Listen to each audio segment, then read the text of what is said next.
Olá, sejam bem-vindos ao canal de estudos de conhecimentos espiritualistas. Vamos levar esse conhecimento para as nossas almas e nos tornarmos pessoas mais livres, mais amorosas, de bem com a vida, em paz, em serenidade. Hoje eu vou dar sequência à leitura e comentário do livro que é o Espiritismo. Estamos ali na parte que trata da biografia de Allan Kardec, esse fundador da doutrina espírita. O ano de 1862 foi fértil em trabalhos favoráveis à difusão do espiritismo. No dia 15 de janeiro apareceu a pequenina e excelente brochura de propaganda, O Espiritismo na sua mais simples expressão. O fim desta publicação, diz Allan Kardec, é apresentar, em quadro muito resumido, um histórico do Espiritismo e uma ideia suficiente da doutrina dos espíritos para permitir ser compreendido o seu fim moral e filosófico. Pela clareza e simplicidade do estilo, procuramos pô-lo ao alcance de todas as inteligências. Contamos com o zelo de todos os verdadeiros espíritas para que lhe auxiliem a propagação. Este apelo foi ouvido porque a pequena brochura se espalhou em profusão, devendo muito a esse trabalho excelente, o terem compreendido o fim e o alcance do Espiritismo. Então, aqui em 1862, Allan Kardec estava falando da importância desse pequeno livro chamado O Espiritismo na sua expressão mais simples. Livro esse que foi substituído por este que estamos estudando aqui agora, que é O que é o Espiritismo. Ele é mais completo, traz um diálogo lá para frente bem interessante para nós compreendermos as situações que nós nos deparamos no dia a dia. E também ele fala da importância de propagarmos a doutrina espírita, falarmos dela para as pessoas, não com o intuito de converter ninguém, mas que a pessoa tenha esse conhecimento para que ela possa ter a chance de modificar a sua conduta e se tornar mais espiritualizado. Eu não digo necessariamente espírita, mas espiritualista, no sentido de perceber que existe vida após a morte da matéria, do corpo físico. Isso traz conforto, isso traz uma reflexão, uma mudança de comportamento no dia a dia. Continuando, tendo os nossos predecessores no Espiritismo transmitido a Allan Kardec, por ocasião do Ano Novo, a expressão dos seus sentimentos de gratidão, eis aqui como respondeu o Mestre a este testemunho de simpatia. Meus caros irmãos e amigos de Lyon, a manifestação coletiva que tivestes a bondade de transmitir-me por ocasião do Ano Novo produziu-me vivíssima satisfação, provando-me que conservastes de mim uma boa recordação. Mas o que me causou maior prazer neste ato espontâneo de vossa parte foi encontrar, entre as numerosas assinaturas que nele figuram, representantes de quase todos os grupos, porque é um sinal de harmonia que reina entre eles. Sou feliz por ver que compreendestes perfeitamente o fim dessa organização, cujos resultados desde já podeis apreciar, porque deve ser agora evidente para vós que uma sociedade única seria quase impossível. Bom, então aqui Allan Kardec está falando que ele se sente muito feliz pelo acolhimento que ele teve, pelas pessoas que ali ele encontrou, pessoas sérias que se preocupavam em estudar, em compreender, em vivenciar o Espiritismo, na comunhão de pensamento entre os diversos centros espíritas que surgiram mundo afora e nessa tarefa magnânima de nós nos exercitarmos mais em torno da caridade, que é o lema da doutrina espírita, né? Fora da caridade não há salvação. Continuando, agradeço, meus bons amigos, os votos que fazeis por mim. Eles me são tanto mais agradáveis quanto sei que partem do coração. E são os que Deus atende. Ficai, pois, satisfeitos, porque Ele os ouve todos os dias, proporcionando-me a extraordinária satisfação no estabelecimento de uma nova doutrina. de ver aquela a que me tenho dedicado engrandecer e prosperar em minha vida com uma rapidez maravilhosa. Considero um grande favor do céu ser testemunha do bem que ela já produz. Olha só. Aqui ele está falando das pessoas que compreenderam o Espiritismo, que divulgaram o Espiritismo, que espalharam o Espiritismo e que o número de adeptos só cresce no mundo. Essas pessoas, a gente viu em estudos anteriores, em dias anteriores, que tinham poderes aquisitivos diferentes, ou seja, pessoas de classes sociais diferentes. E que isso não foi nenhuma dificuldade para aprender ou frequentar o centro espírita. Ao contrário, beneficiou essas pessoas em atitudes moralmente melhores.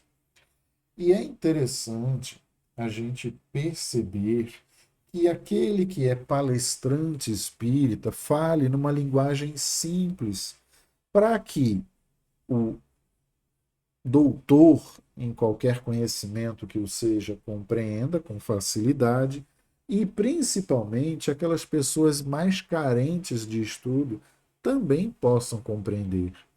Infelizmente, em minha opinião, eu percebo alguns amigos espíritas dando palestras com linguagens muito difíceis de serem compreendidas por uma grande parcela da nossa população carente de qualidade de educação em nosso país. Então, é preciso que a gente seja claro, quase que transparente, quando colocando a doutrina espírita, vamos tocar o coração delas. Continuando, esta certeza de que recebo diariamente os mais tocantes testemunhos me paga com usura todos os meus sofrimentos, todas as minhas fadigas. Não peço a Deus senão uma graça, e é a de dar-me a força física necessária para ir até o fim da minha tarefa, que longe se encontra de estar concluída, mas, como quer que suceda, seguirei sempre a maior consolação, pela certeza de que a semente das ideias novas espalhada agora por toda parte é imperecível, mais feliz que muitos outros que não trabalharam senão para o futuro. É-me permitido contemplar os primeiros frutos, ou seja, Allan Kardec estava querendo mais tempo de vida para poder fazer mais pelas pessoas, pela humanidade, pelo espiritismo. Estava muito feliz com a doutrina espalhando e alcançando efeitos positivos na humanidade. E isso era para ele um ânimo dele continuar esse árduo trabalho, né? Esse trabalho difícil e até perigoso da divulgação do Espiritismo e, vamos dizer assim, da fundação desses pilares junto com os espíritos.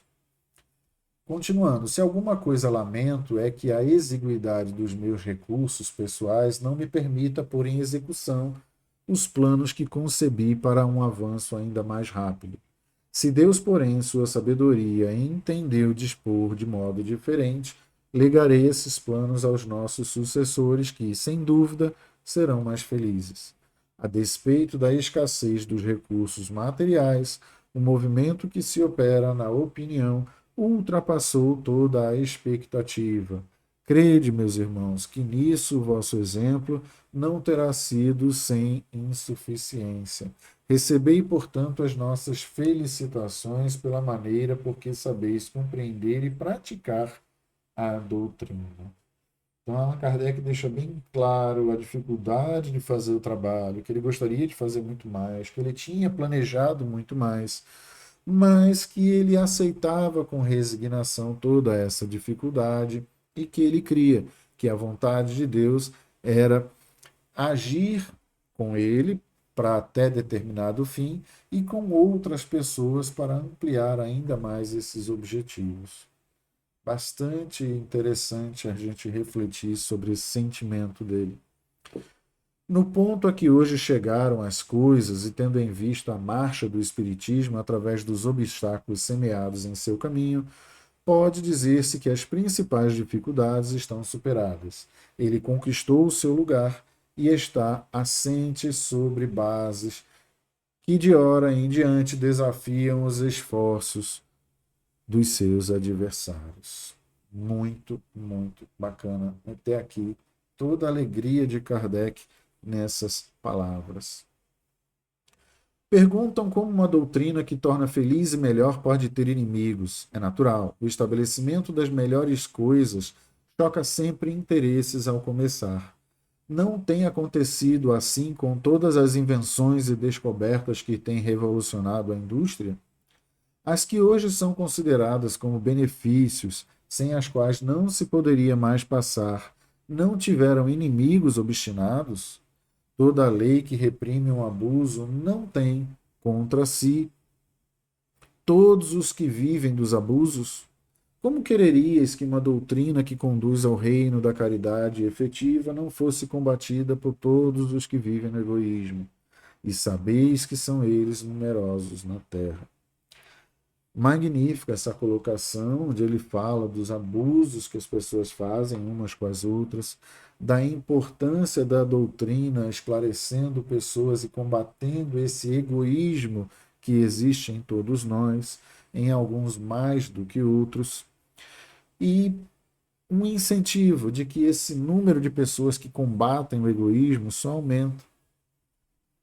No começo, contataram sepultá-la com as zombarias. Hoje veem que essa arma é impotente, que sob o fogo dos sarcasmos, ela prosseguiu o seu caminho sem tropeçar. Não acrediteis que se confessem vencidos. Não, o interesse material é tenaz, reconhecendo que é uma potência com que é necessário, de hoje em diante, contar. Vão dirigir-lhe assaltos mais sérios, mas que só servirão para melhor testar a fraqueza deles. Uns a atacarão diretamente por palavras e atos, perseguirão até na pessoa dos seus adeptos, que eles se esforçarão por desalentar, a poder de embaraços, enquanto que outros, secretamente e por caminhos disfarçados, procurarão miná-la surdamente.